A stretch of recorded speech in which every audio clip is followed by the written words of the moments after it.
Attention. Welcome to the Different Spectrums podcast. We dive into the wild world of mental health discussions. Get ready for profound talks, a sprinkle of humor and sarcasm, and a touch of colorful language.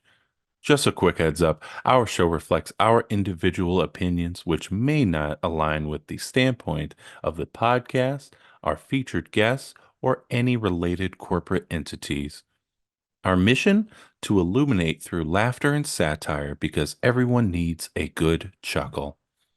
Chill out and don't stress over the small stuff. Legal troubles? No, thank you. Cancel culture? Please spare us. We'd rather keep this space lawsuit free. So buckle up, have a good time, and join us as we navigate the vibrant realm of mental health on the Different Spectrums podcast.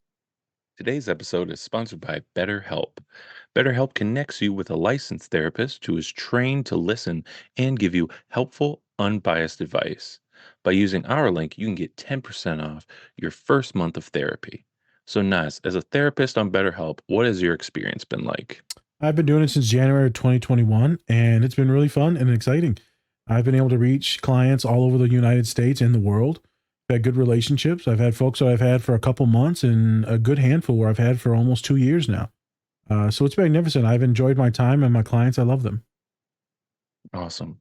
You can do it all from your phone or computer via phone call, video chat, or messaging, however you feel the most comfortable. Let BetterHelp connect you to a therapist who can support you all from the comfort of your own home. Visit betterhelp.com/DSP or choose Different Spectrums podcast during sign up and enjoy a special discount on your first month.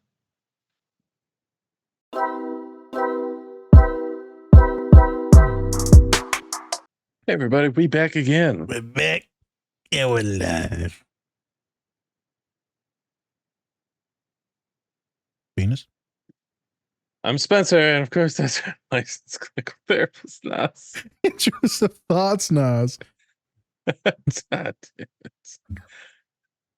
You're supposed to say Dr. Nas. Dr. Nas, I'm a clinical therapist that happens to, say, I got Tourette's. This is a disability. Oh, This is a disability. that's why you said the N-word. Remember, don't take us too serious. Dude, it's completely up to you. It's 1 a.m, people. We're in our loop-de-loos right now. Don't forget to rub those legs first. We'd really appreciate it. So, for this pod, Nas went on another show by himself because, hey, fuck me. Yeah, fuck you. I like the self-pleasure. Yeah. I like the solo play. Thank you very much. I do. Thank you. But yeah, why don't you talk a little bit about what the pod is and what's coming up next? It was a very interesting podcast where this person is starting a new pod specifically focused on therapists, but it states that I am human too. I'm human too, the therapist. And she's a woman of color, and wanted people to start to speak their truth on what led them in their journey. So kind of what Spencer always does with everyone, with our new guests, what's their journey? And so where Spencer's interviews are like 20 minutes, this one was like a 50-minute kind of interview of trials and tribulations. What was graduate school like? What's it like being a person of color and holding all of that, while working with other folks of color? I told her during the pod how magnificent her voice is. Spencer's like, she got a voice for it. I listened to it on Spotify. And she's just like, and I'm like, girls, I know it was almost too many. No. But like her guests are pretty good, and the realness that everyone's bringing to her pod is pretty awesome. And I don't think people really get to hear the side of the therapist very often. It's like our pod is kind of morphed into that, Spence, which is like really good. But it's also to see like all these folks of color that she's bringing in. So hopefully everyone enjoys it. No story time for this. Go follow her. Go check her out. It's a small pod that's in its production. I really don't care who you are, how small your following is. Me and Spencer are either going to have you on or I'll go join it if we have the time. So if we have the time, which we really don't. So I made the time to meet with them, and it was good. So go check it out and, learn some shit. I don't know. Learn who I am. Learn the stuff. Learn more about me because you never talk enough. This is literally a show now just about you talking. Yep. You cut me out and you're just like, I'm just talking now. Let me talk to this white woman. Well, no, I think she was. She was. She just She is the was. She person of was. color. She's a type of olive that I don't know what race she is, but she's olive skinned. Oh, okay. You know, Right. she got the Right. spice. Let's get into it. Whoop whoop. Whoop, whoop. Whoop whoop whoop whoop whoop. You're like, this one should be shorter. Nope. It was short. Hey everyone, I'm here to talk about our new collaborator, Toynk Toys. They have a wide selection of, you guessed it, toys and other great collectibles. They have products from Marvel, Star Wars, Harry Potter, and everything pop culture. You could say they put the toy in Toynk. So go check them out at toynk.com and use our code Different Spectrums Podcast to get 10% off your entire order today. So, welcome on to I'm Human Too, Dr. Naz. I'm going to let you introduce yourself. Tell us who you are and what you do. So I'm Nazir Zerka. I go by Dr. Naz, doctorate in social work, counselor, therapist. Been working as a counselor since 2015. All of it in higher education. So 3 different universities. Currently at Purdue University in Indiana in the Big Ten Conference. And it's all clinical work, group therapy, primary populations, students of color, student athletes, and the main specialty though that people come to me for is usually autism. So like the podcast that we do, different spectrums, right? It's all autism related stuff. It's all therapeutic and mental health stuff, but I usually focus on autism. But it's like everything under the sun. So there's not a lot of black or brown therapists in higher ed. It's mostly white individuals, white bodied. So me being Mexican and Arab, right? And then growing up in mostly black schools, urban areas, coming out of, everyone knows what Flint, Michigan is. So my father's from Flint, Michigan, right? And then I went to some schools there, but it was mostly in Saginaw, Michigan, a little north. So usually diverse populations. Last thing is he, him pronouns. Yeah.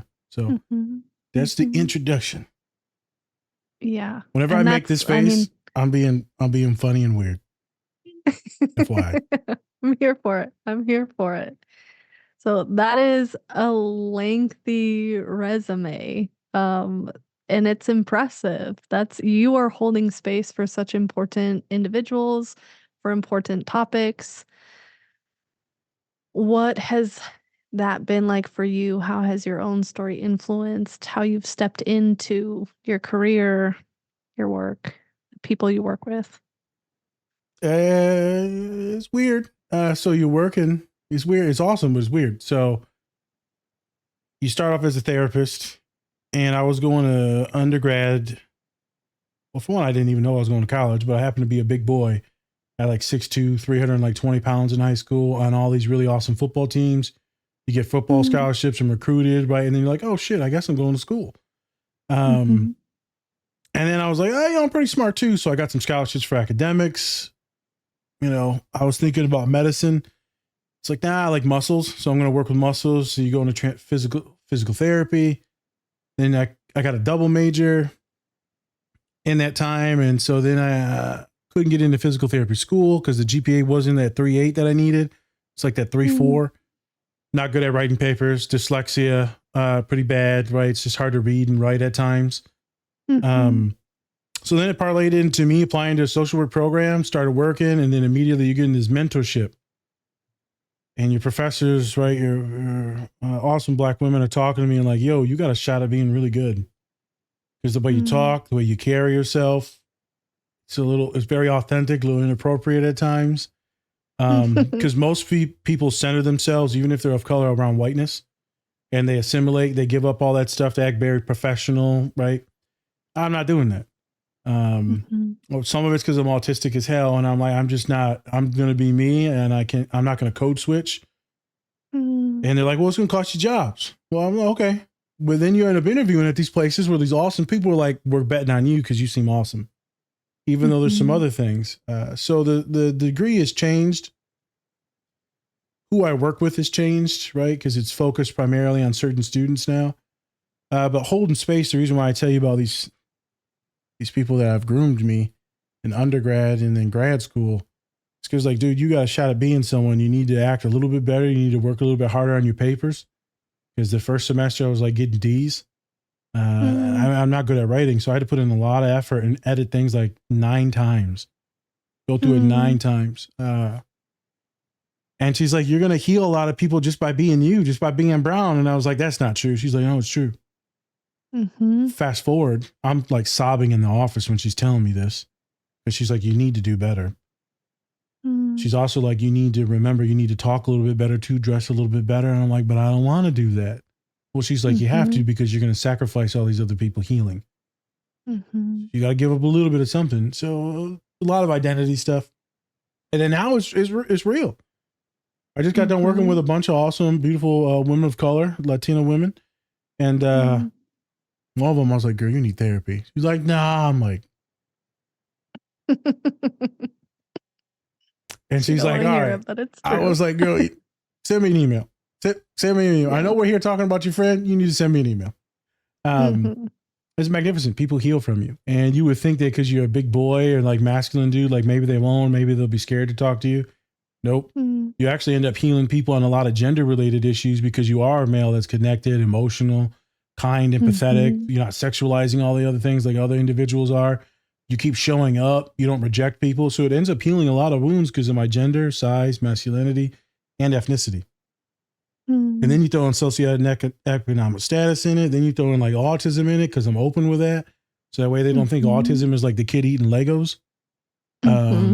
Right? Or like extremely disabled. Disabled to me is like something different. To me, autism could be disabled, but it also just means a differing of abilities to me. So it's a long explanation. Work with a ton of different stuff. It's heart-warming. It's sad. It's awesome. It's uplifting. Whenever I get my students of color, though, I get like super attached. And like when they go through like legit pain, then I like legit get super, super fucking sad. I don't show them. Unless it pops out or it needs to, then I show them. Does that make sense? What's showing up for you in there? Yeah. I mean, that countertransference you're speaking of is very real. Real. And there's so much truth and just being a brown body in the therapeutic world. I was just having a conversation with my guest last week, Emily Nash, around the work of decolonization in the therapeutic world and institutions and education. And it's really difficult work. And for you, it sounds like there's so much pressure, and it probably doesn't maybe necessarily feel like a hard pressure for you because you have this freedom and compassion for yourself to just show up authentically. But there's a lot that you represent, a lot of important things that you represent. So how have you held that? There's not many brown dudes doing this. They'll be like, oh, yeah, I know one or two. You know one or two. Right? You see the industry and it's mostly white women. God bless the folks. God bless them. But you're not just going to see a lot of males in it. You're not going to see a lot of like, what I would say like more masculine men as well. Because we kind of get weeded out into like other different career fields, the caring fields. We gender it and we feminize it. And so, you know, you can't do that, man, or that's soft, or, you know, you'll get the, oh man, that's super gay that you're doing that. It's like, for real, this is what we're doing. Like you wish you had someone to talk to when you were younger, but like, okay. Or I'll get people when I talk about therapy and they'll be like, why do you even care about these kids? Because I'm trying to be the person that I needed when I was younger. Like, you didn't need no one, dude. Your life was fine. I'm like, my life was fine?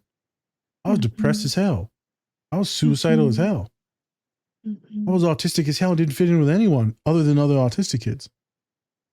Sure as hell didn't fit in with the white kids because I was too urban. And then with some of the black and brown folks, didn't fit in with them because I was also a little too preppy.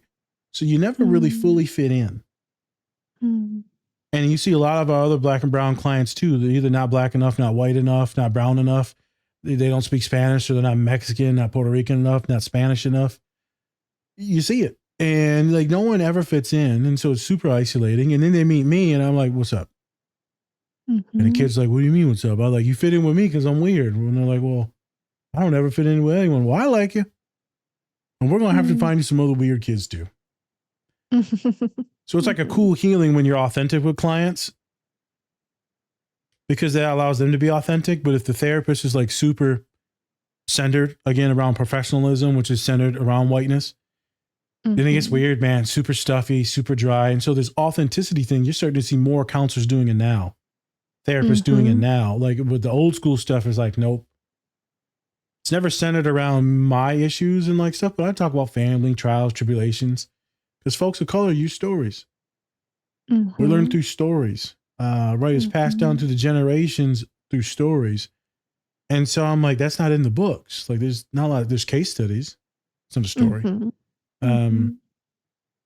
So people will ask me like, is therapy fun? Or my first job interview, not my first job interview, my first job that they accepted me. It's like, nah, this is a vice president of like student life. He's like, you said it's fun, but it's not always fun. So he's like, how do you deal with that? I'm like, dude, this shit's always fun to me. Like you get people to be better versions and graduate and you're going to their games or you're showing, I spend the kids' baptisms. Like this stuff is fun. You know, and I said, you know, as a person of color that grew up in a lot of poverty, a lot of different things, a lot of violence, the stuff I see in the office don't scare me. This crisis situations, students being psychotic, suicidal, I'm like, okay, I'll show you what's scary. Is someone trying to kill you with a gun or a knife or like legit violence or harassment. That's scary. The kid talking about, you know, they're like scared and depressed, not scary. So you see a lot of us folks of color, some of us that have been through some stuff, white folks too, that have been through stuff. We tend to be super calm in crisis. But that's the trauma response, but like, this is a good one. So like, at least now my trauma's like worth something. Yes. That's interesting that you put it that way, because often it can feel like that for sure. Yeah. Like you've been in these really dangerous situations at a very young age, and your tolerance is so much higher. I hear that all the time of like, you know, I see a lot of clients every single week and a lot of especially white-bodied therapists telling me like, I don't know how you do that. And it's like my tolerance has to be so high because of how I was. Yeah. It has to be My high to lived put up with y'all experience. in the office. Well, that too. You didn't say that. I said that. You said that, I yes. said, I But don't want to get you also in it's trouble now. real. It's real. It's the unconscious messaging that happens and that we're constantly holding, embracing, and tolerating. And so I'm glad that you're doing the work to just undo the harm and lessening the impact on kids who don't fit in, brown and black bodies, and creating safe space and community and connection in a different way, a more authentic way, because you're right. It doesn't have to be clinical and stuffy and right. We're using all the right language and I can't show up in session. And I'm glad to be seeing the shift in the therapeutic community where authenticity is a thing. You get to be a human in the room. It's fucking rad. It's awesome. It's okay for me to swear on this podcast, right? Yes, we swear a lot. I think I've used the F-bomb multiple times, and Brennan's probably like hating himself because he's like, edit it out. No, you can't edit it out, man. Don't do that. Don't police us. I'm joking. Brennan over here being racist now. I'm joking. I'm joking. I'm sorry. Yeah, man, it's cool to be authentic, man, because the work gets too hard if you have to mask. And everyone masks. We call it for like a lot of women, queer folk, brown folk, black folk. We call it code switching. But in actuality, it's like just masking. And like autistic folks that also happen to have those identities doing it even more. Even more. And the algorithm, what I call of humans, because everyone has their own algorithm, cultures, religions, they all have an algorithm. And like people are like, that sounds super autistic. And I was like, I wonder why. But we all got this algorithm. It's hard to figure out what works with what folks. Well, you adjust it. You know, you adjust it. When I came to this university, I didn't work a lot with international kids. And now it's like a high caseload. So Purdue University has, I think like 20,000 out of like 50,000 kids who are international. So it's one of the highest in America.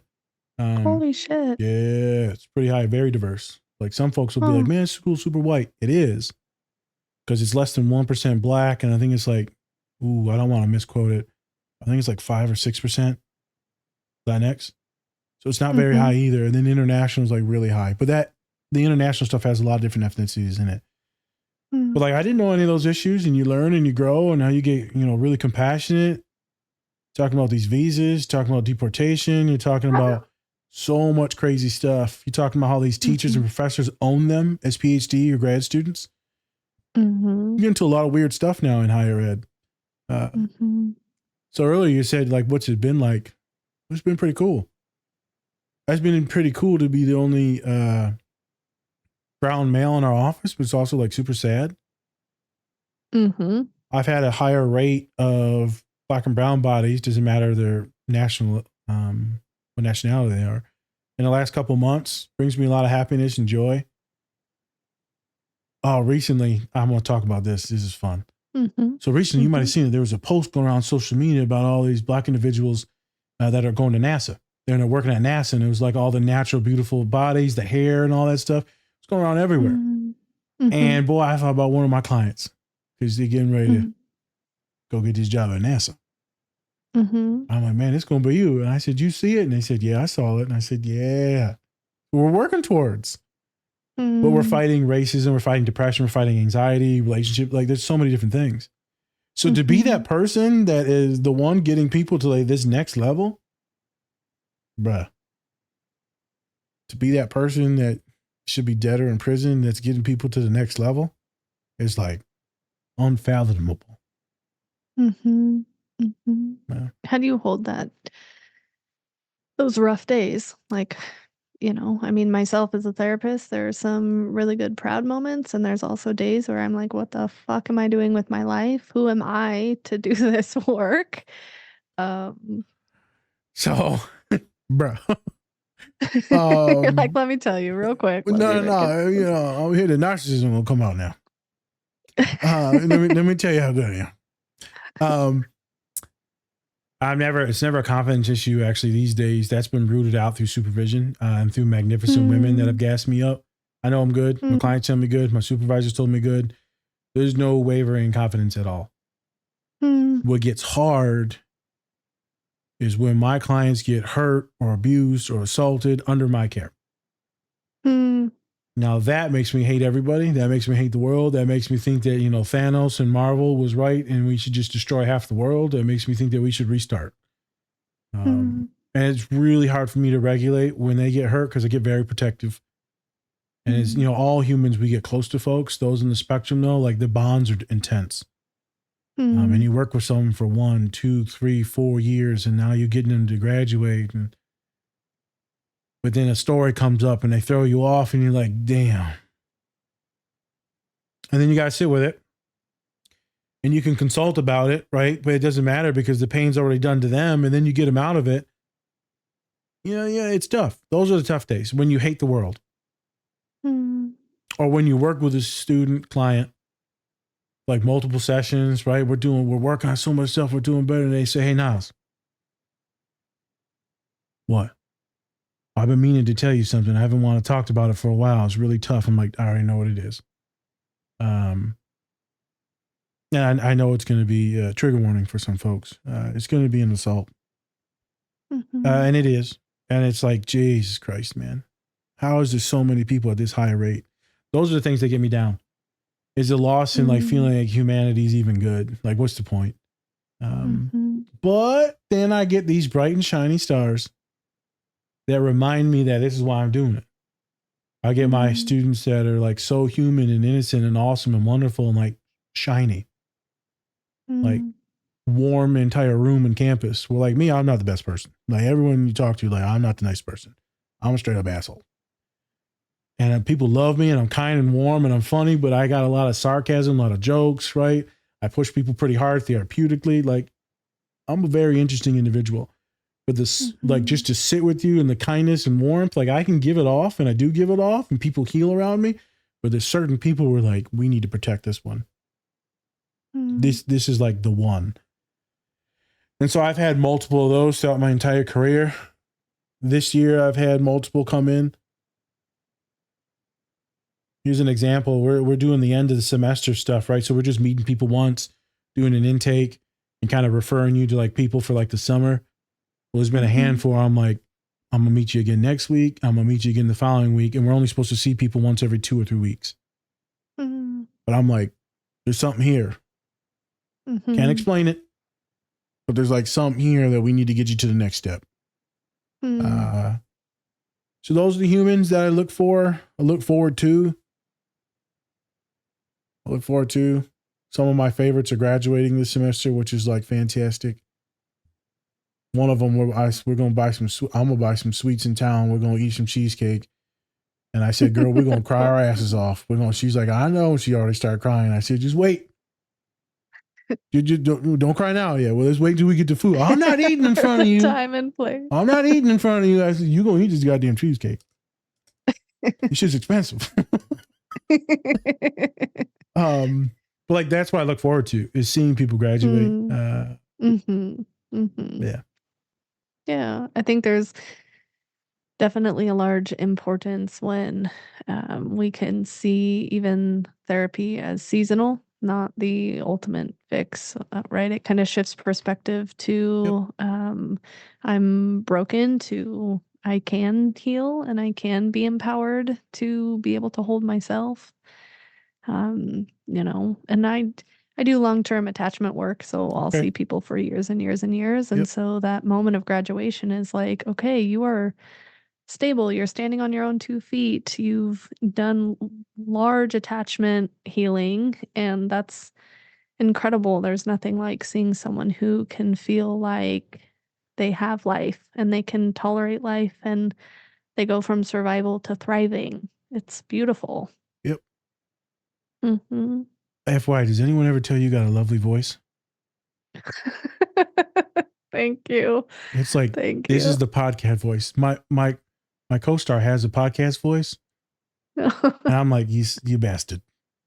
I take direct offense when I like things from other people. I don't get jealous. I get offended. You're offended. I take it personal. You're offended. I'm sorry. Isn't that what Jordan said? And I took that personal. Yeah. Joking.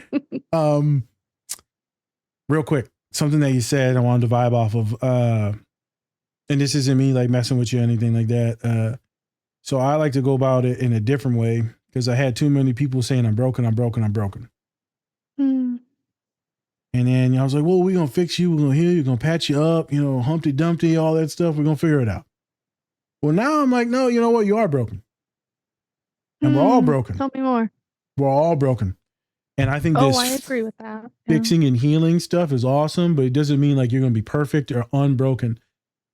We're just going to smooth over some of the edges, right? So maybe we do some patchwork, but you're always going to be broken. But maybe not as devastated, maybe not as suffering as before. Like you know what I'm getting at.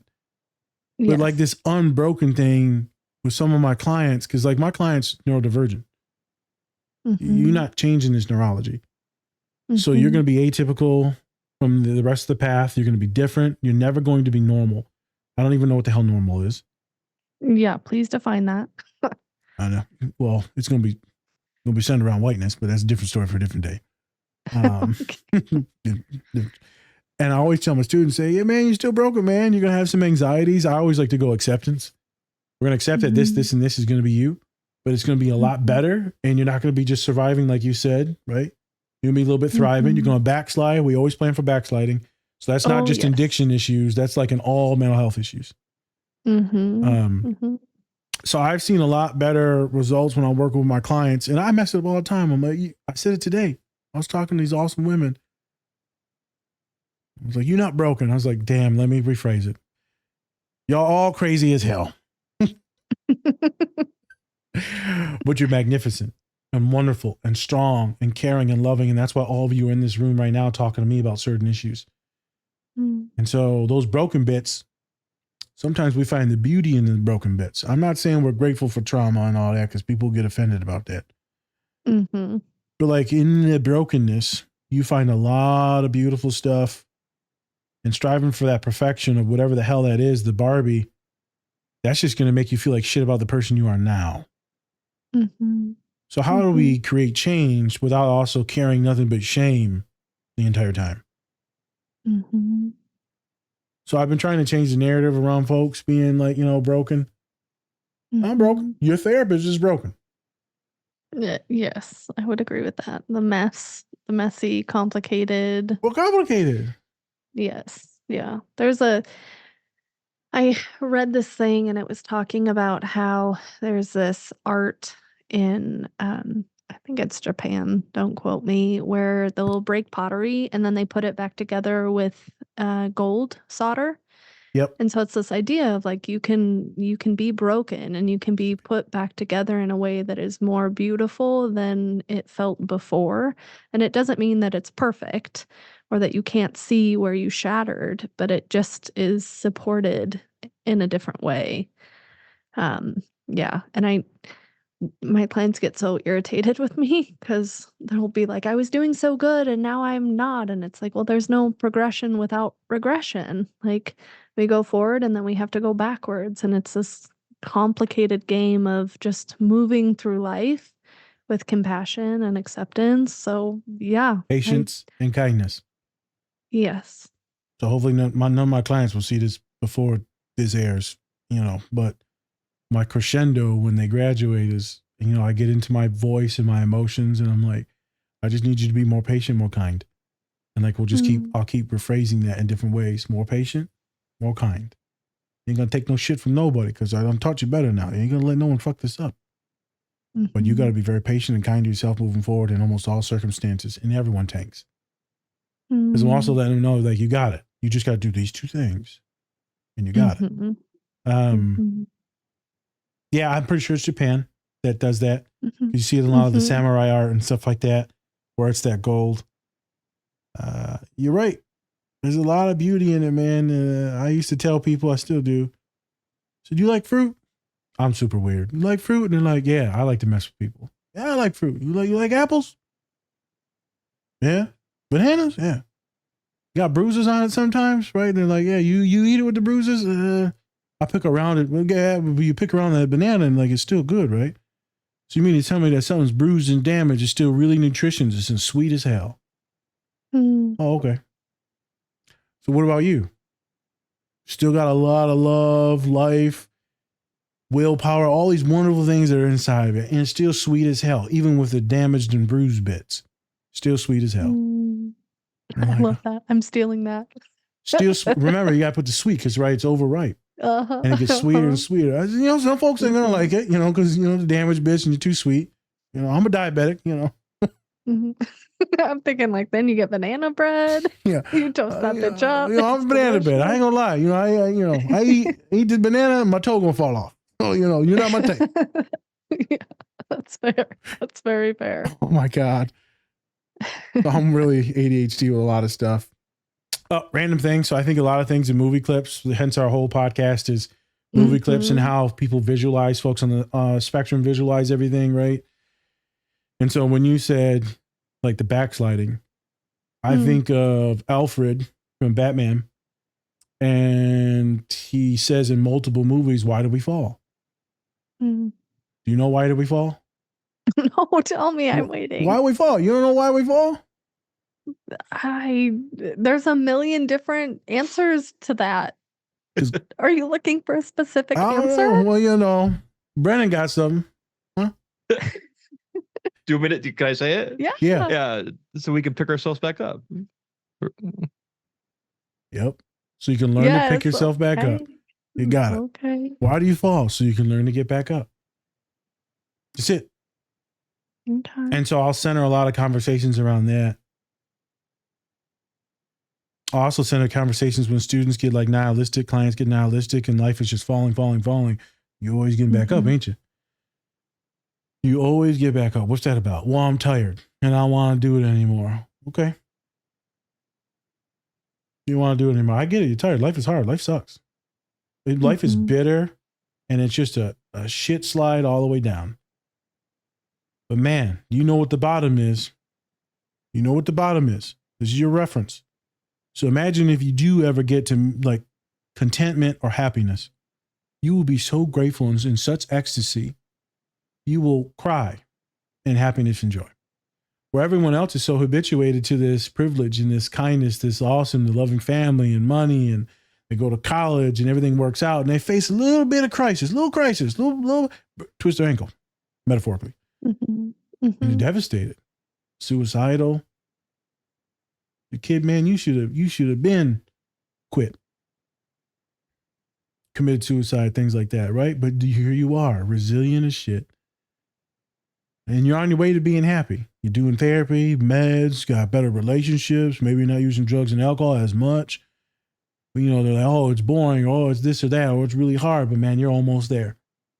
Sometimes I feel like I'm selling people on a fake promise. I hate that because I don't like hustling people. Because I grew up with a family of hustlers. And I'm really good at it. And I've got the personality as a wooer. And like, if I wanted to make a lot of money hustling, I could. But I don't see the point, and that's not my meaning or purpose. If I want to do the devil's work, I could. But I choose to be good every day. And to show people like, man, if you can just make it, you will be so happy. I tell people about me riding my bike at my old university out in Minnesota. And I'll be riding my bike. And riding your bike is a privilege, FYI. Folks don't know this. Think about it. A lot of folks of color can't ride the bike. Why? It's too dangerous to ride your bike outside because of violence. You know, you got kid abductions, things like that, right? It's a privilege to ride your bike, to walk your dog. You always know it's a nice neighborhood when you see a couple of white ladies walking dogs. Yeah, that's real. It's a good one. But to ride your bike is a privilege. So I'm riding my bike one day. I got a little bit of money in the bank, vacations, and I'm like, Jesus, I'm very emotional and I cry a lot. Because I touch certain emotions, and if I'm touching them, then I fall apart, which is fine. I'm like, I am so lucky. And then you start to get survivor's remorse or regret or like shame, because why did you make it out of these things? Why are you alive? Well, how come other friends didn't make it or didn't get educated? How come they didn't go to college? You know, how come these people died of alcohol, drug-related issues, gang-related issues? You know, why, when I got into a few violent things and weird things, why didn't I get, like, you know, why wasn't I imprisoned? Boy didn't show up to court. That's why. But like, different story for a different day. Like, let's talk about that. Yeah, well, you know, statute of limitations, you know, it ain't passed yet. I'm joking. That was a long time ago. That's 2009. I got in trouble and expelled from school. I went to multiple and transferred multiple universities. Took me 7 years to get my undergrad degree.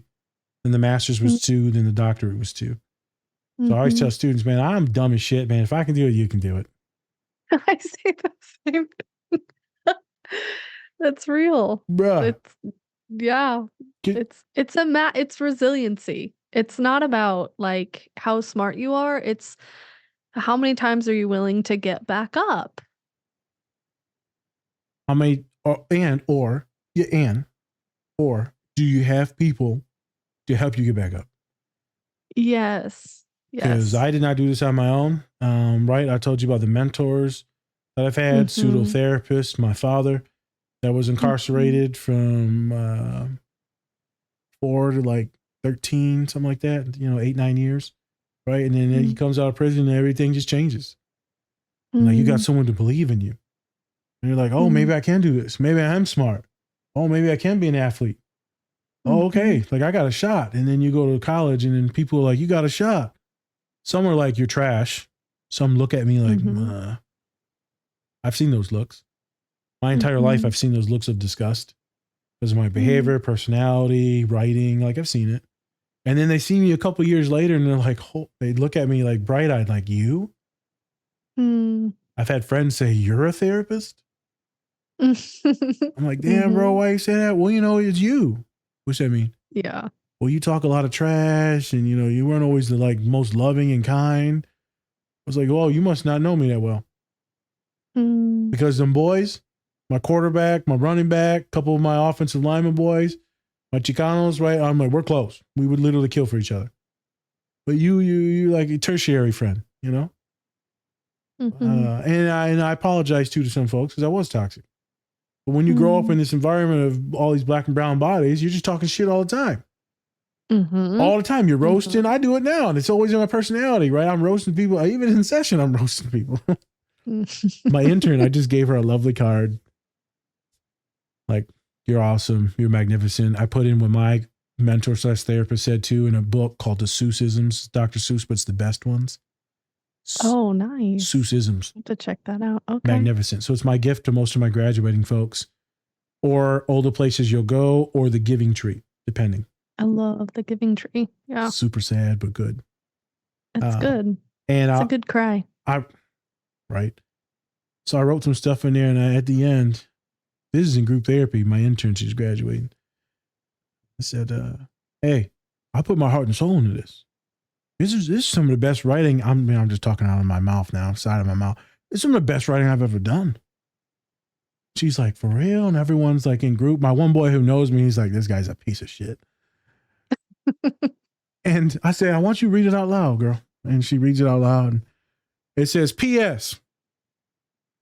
You ain't shit. Stay humble." Sorry, Brennan. Very, very relevant. Very relevant. And then I backed off on that. I'm like, hey, I'm never going to tell women to be humble because dudes are never humble. And like I started breaking down the gender of it, right? So we had a good discussion afterwards. Mhm. And there was a lot of love and affirmation. I told her not to read in group because I didn't want her to cry in group in front of all the students. But there's this humanity of being laughy and jokeable to being real and authentic. It also puts everyone's security or defense mechanisms down. Everyone knows the funny person will tell you you can get anything out of anyone if you're the funny person. Yes. Yeah. Well, you catch people off guard, and it's a sense of safety and connection. So the question is why is the therapist a funny person? Why are they a funny person? Is it a defense mechanism? Is it to test people to see if they're safe, right? You say a few jokes, oh, they're racist or they're abusive or are they going to cancel you, right? You test people. So that's why I do it. And folks that are smart know it. But I do it with my students because it's cannon fodder. I get you looking over here, and next thing you know, we're talking about these irrational thoughts over here, and they're like, damn, did we just do therapy? Yep. Yep. Today we talked about the Taylor Swift album. We went into a full therapeutic thing about Taylor Swift. Kid went on a full diatribe about it. And I say, hey, by the way, man, did you think anything about that chronic pain that you always focus on? Did it ever recenter back to that? No. But what if we were to stand up and do this? Would it recenter back to that? Yes. So I was trying to see what's the difference and how mindful are they in the conversation and moment, or how much does the chronic pain pull them away? And if it does pull them away, are they depressed, anxious? Do they get shameful? Like I'm weird, and I've got a lot of methods to my madness, but it's I can't always explain it. But my clients know it always circles back. And so is that ADHD? Is that me just laying down a lot of smoke and then figuring out, letting you deal with the smoke, and then I got you? Yeah. It's interesting being a therapist. Brilliant? Go ahead. Yeah. Or is it brilliant? Well, I didn't say that. It is. I did. I did. Yeah. But I mean, humor is a very important coping. I mean, from what where I come from and my lived experience, and also sitting with clients, we often will use humor. Like it's right. If you're always in the deep, dark, sad reality of the violence that you come from and in your family, it's hard to always hold that tension. And so you need humor. It needs to be a little bit lighter. That's at least how I survived, and how my family survived. So. Yeah, sometimes it's just too hard to just be sitting and crying, man. Yeah. And but you got to learn how to do it. Yeah. There's a lot of kinship and laughter too. People crap all over trauma bonds. Hey man, that's some of the strongest bonds out of my life. And then you just laugh through it and you get through it. And next thing you know, you're like, damn, it's been 20 years. Best friends for 20 years. He looks at me. I hate you. I don't even know why I talk to you. I'm like, whatever, man. Godfather of your child. But men are weird, man. It's the affirmation and love and we're weird with it. And I know that with myself. I also know with some clients that I don't like to see certain crying. No, the certain duration or intensity. Because now I feel like it's destroying you. It's not that it's destroying me, but I feel like it's destroying you. And so now I get protective. So I'll protect you sometimes in session from yourself because I'm like, oh, we got all the emotions out the last couple sessions. Now it's the third time and you're going to start right off crying again. I'm like, wait a minute. So we do a little grounding, maybe a distraction. Maybe it's a little funny humor. Maybe we're talking about the fidget toy that you're playing and why you like this one because everyone hates this one and I hate this one, but you pick this one. So what's wrong with you? What's really wrong with you? That you picked this damn squish toy that just flies everywhere. Kid stops crying. And I said, yeah, and then a couple minutes go by, I said, I tricked you, right? She's like, I know. I'm like, but you ain't crying anymore. Again, humor. Yeah. Yeah. So some of that's part of me. Because, right, I don't like to see people sit in that deep devastation all the time. And it's so hard to actually do trauma therapy when they're just completely falling apart. Like when you're like hyperventilating and all that, right? It's intense. It is intense. I mean, I am certified in EMDR. And so just even those levels of disassociation that can happen when we're completely dysregulated can be very unconsciously protective. And so,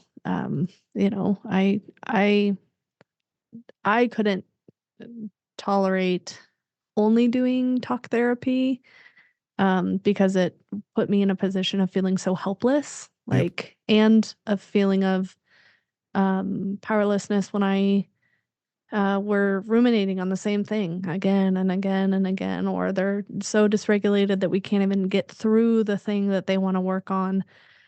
So when I started doing EMDR, it was a game changer because all of a sudden there was a huge uplift in tolerance and regulation and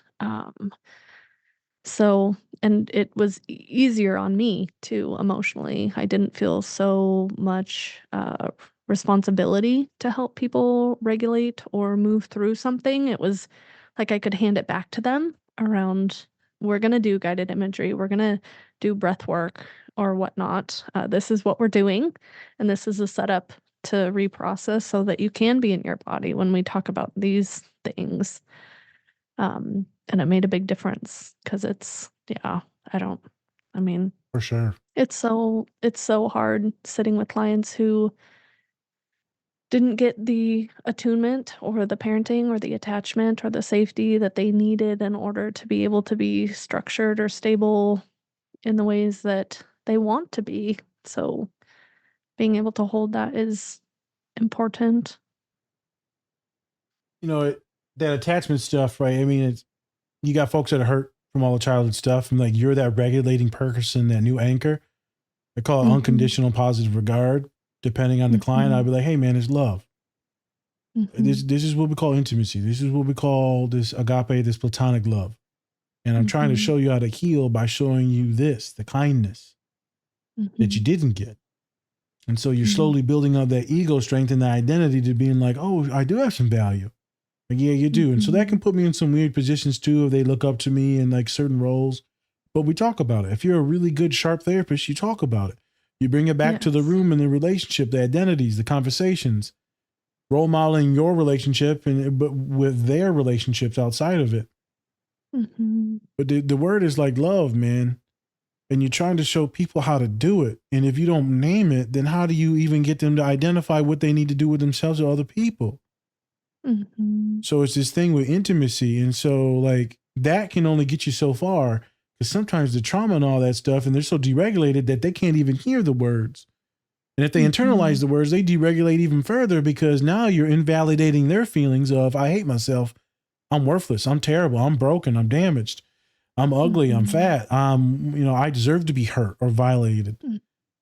So you telling them that they're awesome, magnificent, kind, smart, it hurts them even more because they don't believe it. They hear it. But now that they're wrong again. Yeah. And now I'm letting Nas down. But I'm putting all this love into you and I'm like, you got a shot. I just told the kid today, I said, you got a shot at being magnificent in your profession. And little kids are going to heal from you like no one else. You just got to make it. He's like, I don't know if I can make it. Well, we're going to make sure you make it. As long as I'm at the school, we're going to make it. And so the kid breaks down, but then slowly with some EMDR techniques, some regulation. Like we're getting to the place where they can actually hear it now and let it sit and then stew on it. Go home, stew on it. Because before, if I was to tell them to stew on stuff, they deregulate at home, then they dissociate. Now what? Totally. Now they're mad. Now they hate themselves. Now they they think I'm disappointed in them. Now they're suicidal again. They're in the same place they were. I didn't realize that was a thing until a couple years into therapy. Like affirming folks isn't always the best. Well, and you're naming something so important, right? When we talk about attachment, attunement, it's not always in a positive, build them up type of way. It can also be in a disciplined type of way, right? And I think they're both equally important. Like being able to say, "Hey, this behavior is not necessarily healthy or helpful for you." Like, how do we keep you within the boundaries of making good choices and being self accountable to things that are really difficult? So if you are disassociating or even deregulating at home, right? Like, who are you going to co-regulate with if Dr. Knox isn't sitting with you or Heather's not with you or it's that's why it is such a long journey. You're teaching people how to be in a healthy, safe relationship with self before even other people. And the only way you teach them that is you got to be that. Yes. You can tell them the words. What the hell do words mean?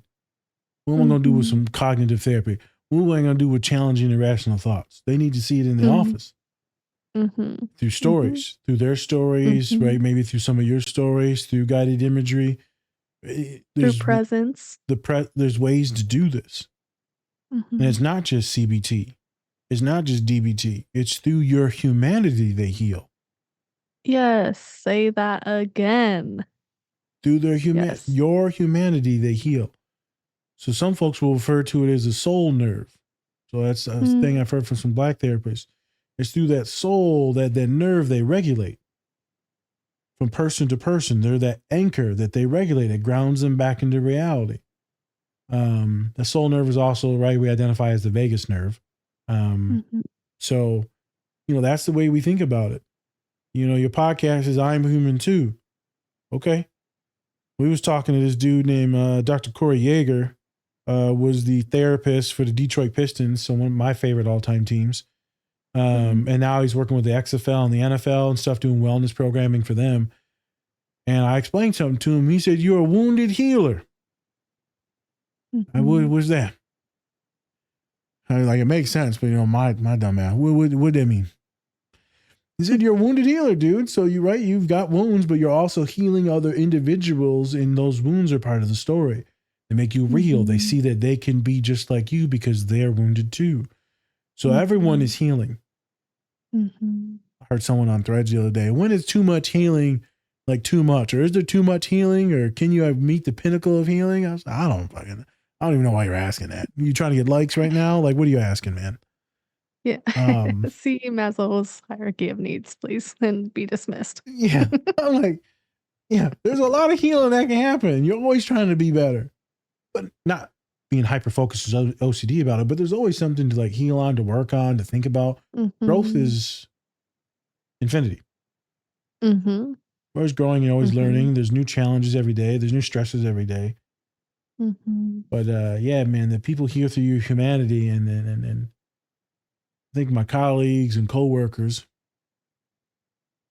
they see a certain version of me and they're like, I don't know how he works. But all the students love him, and he has high rates and referrals, and the satisfaction's super high, and the programming with all these different genders, sexualities, kids of color, fraternities and sorority. No one can go in there, but I do.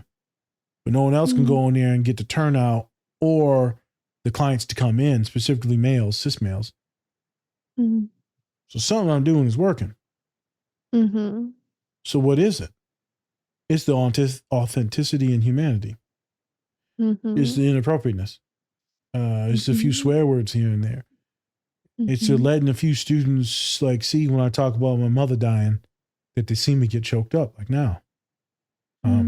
They see it, the realness. And so that makes people heal, because now you just showed a bunch of grown ass men that it's okay to be vulnerable or emotional. And what, you're going to challenge me about my masculinity? Who are you? You know, you 5'5", 110 pounds. Would you go? I eat steaks bigger than you. I'm probably going to die of a heart attack too, but like besides the point. And so a lot of my boys heal because they see me. I was talking with the Indianapolis Colts, right, in the NFL, and a bunch of the players and staff members about these things, masculinity. And my boy, who's the DEI officer there, he's now the chief of staff over at Indiana University. Shout out to Brian. But he had me come in there multiple years and work with some of the folks doing just work around DEI, but specifically masculinity around Black and brown populations. And that's some of my favorite work to do. Working with men, masculinity. But man, it sure is awesome when you get some of the sweetest individuals, right? That they could be these white-bodied individuals, right? It doesn't really matter. Like I always say, like I have these certain types I like working with. At the end of the day, it's the ones that are like those bright, shiny stars. It's the ones that you're like, shit, I look up to you. Like, well, Nas, you're the best. And I say, I'm nobody. Every client gets mad. I'm nobody. Nas, you somebody, man. You saved my life. I ain't nobody. I'm a piece of shit. That's what my dad says. And they laugh. My dad loves me. He's magnificent. He's the smartest man I know in my entire life. He just grew up in a certain area or like time frame and manipulation where he didn't get to be who he needed to be. And it became something else. Very real. Yeah. It is what it is. People use his protectiveness like they used to use mine, where he used violence. I decided to use my brain because he told me to use my brain. But besides the point, I say, I ain't nobody, man. But I'm somebody to you. So I turn it, right? I go like get him mad, but I'm somebody to you. And that's all I need, man. That's magnificent. You're going to be somebody. I just need you to do one thing. This is how you win therapy with me. Love other people. Even if other people are shitting on you or doing this or that or gender-related things, sexual race thing, I need you to be kind to other people too. Don't waste all this love. Don't gatekeep all this love, because that's the whitest thing you can do is gatekeep all this love. Don't do that. Well, you know, people are terrible, this and that, and all men suck. Yeah, I agree. A lot of us suck. But you'll die in that coldness and that bitterness. Your heart will shrivel up, fade. You'll be safe. You'll be safe. You'll never feel that pain anymore. But then you'll also never love anymore. And so then what? What was the point of doing therapy with me? I want you to love. And if you get hurt, you get hurt, man. That's the chance you take. Yeah, that's the risk. That's the risk. That is the risk. So thank you. Brennan's giving me the time to. Is it time? So it is time. That boy, so that I man's appreciate. Racist, man. He kicking me off, man. Racist, man. Sorry. So thank you so much for being here. Thank you for being a bright, shiny star. Yeah, I see how you turn it on me. Shut up. Tricks. I'm learning your tricks. That's why I don't tell no one nothing. That's why I never tell no one nothing as a man. I'm joking. So I appreciate your presence and your willingness to just be here, be vulnerable, show up, and take a risk and share. So thank you. It was my honor and privilege. You know, I saw you as a therapist, right? Awesome person. I'm like, yep, you're doing some pod stuff. I was like, I'll give anybody a shot. I'll talk to anybody about anything. My father told me you listen to everyone, you talk to everyone. And so I was like, sure, let's do it. I'm human too. I'm like, yeah, I vibe with this. You said all the things that I was like, I like this. Yeah, well, yeah. So it's an honor to be here with you and just to be human together, just to talk. Yeah. Might have got on my soapbox a few times, but it is what it is. That's okay. I love it. I'm here for it. Yeah. My ADHD brain is like rant on. All right. Yes. Much love. Thank you. Much love. Thank you. All right. And thank you to everyone for listening in, and we'll see you next week. Bye. Bye.